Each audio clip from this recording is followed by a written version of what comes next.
Hello, my friends. Welcome back to Carnage Reviews. My name is Eric. Today, we are checking out another Category 3 film, Dr. Lamb. Before the Doctor is in, just a quick reminder to please consider subscribing to the channel. It's free and it's the best way to keep up to date with my latest content. Dr. Lamb was directed by Danny Lee and Billy Tang. It stars Danny Lee, Simon Yam, and Kent Cheng. Dr. Lamb is based on the crimes of real-life Hong Kong serial killer Lam Kor-Wan. The film opens with police discovering some very disturbing photos of women who are dead and have had many terrible things done to their bodies. The police set up a sting and arrest a man named Lam Gor-Yum, who picks up the photos. The police barge into his family's home and discover more photos and evidence. They bring his entire family in and question them before Lam confesses, and the horrifying truth behind his crimes is revealed. 係我殺嘅，係我殺嘅，係我殺嘅。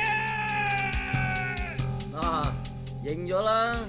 Dr. Lamb is based on Hong Kong's most notorious serial killer, Lam Kor-Wan, who, in the early 80s, murdered 4 women. Lam worked as a taxicab driver. He would pick up female passengers, strangle them with electrical wire, and then dismember their bodies at his family home. He was coined as the jar murderer after police revealed that he was hoarding sexual organs in Tupperware containers. After his arrest and trial, he was sentenced to death. In 1984, his sentence was reduced to life in prison after Lamb's mercy plea was accepted. Dr. Lamb is a very visually striking film, from the bright and vibrant lights of the city to the rain and lightning. It has a very film noir look to it. The music is very interesting as well. 1 minute it's this true crime detective style music, and then it goes from that to this creepy synth score, which both work very well in the film and they don't feel out of place. Unlike other Category 3 films, like The Untold Story or Ebola Syndrome, Dr. Lamb is very dark, both in tone and visual style. Although Dr. Lamb doesn't have a lot of humor, there is some. The humor mostly comes from the police officers, like in other films of this genre. But the cops here aren't as goofy as they typically are, or as stupid. Don't get me wrong, they are stupid, and they're goofy, but not as goofy as they usually are. I have to wonder, though, why in these types of films is the female police officer always a tomboy? 唔該你，唔好再掂我啊！唔該你啊！起身啦，起身啦，冇嘢啊，冇嘢。起身，呢個冇個啊，呢世都冇人刮你啊！鎖佢先。Yes sir，喂。The cops in this film are generally unlikable.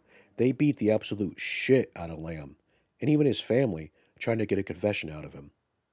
What I always find funny about these films is that whenever the police officers find a dead body or a severed limb, or something that's, undesirable or disturbing, they just freak the fuck out. Which, of course, it's a dead body, so of course you probably would freak out. But they're cops.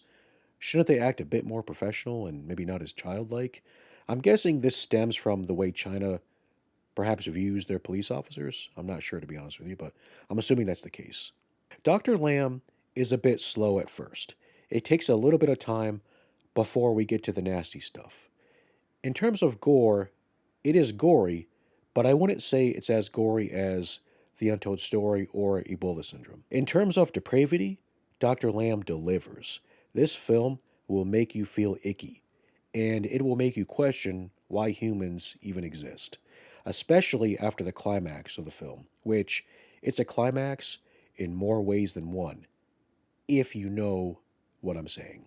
I find it interesting that Lamb only kills, in the film anyways, when it's thundering and raining, and it's not really fully explained on why he does this, other than that he says it excites him.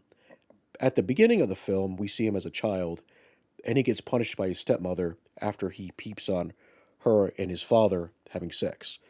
And he gets locked in his bedroom, which I think it's his bedroom anyways, and he looks out the window, and it starts to thunder and rain. So I'm wondering, is the thunder and rain signaling his hatred of women?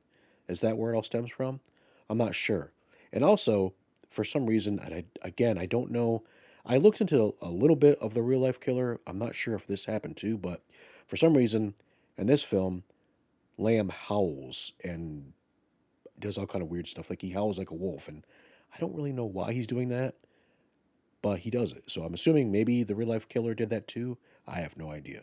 Let me know in the comments if you know if that was the case or not. If you're looking for a film that goes deep into the mind of a serial killer, you're not going to find that here. However, if you're looking for a Category 3 film that is visually striking and delivers on the disturbing content, Dr. Lamb may be what the doctor ordered. And it's not as gory or as fun as Ebola Syndrome or The Untold Story, but it's definitely worth checking out. I give Dr. Lamb 3 skulls. Thanks for checking out today's video, guys. I hope you enjoyed it. If you did, please smash that like button. Have you seen Dr. Lamb? What are your thoughts on the film? What are some of your favorite Category 3 films? And what films do you think I should talk about on the channel?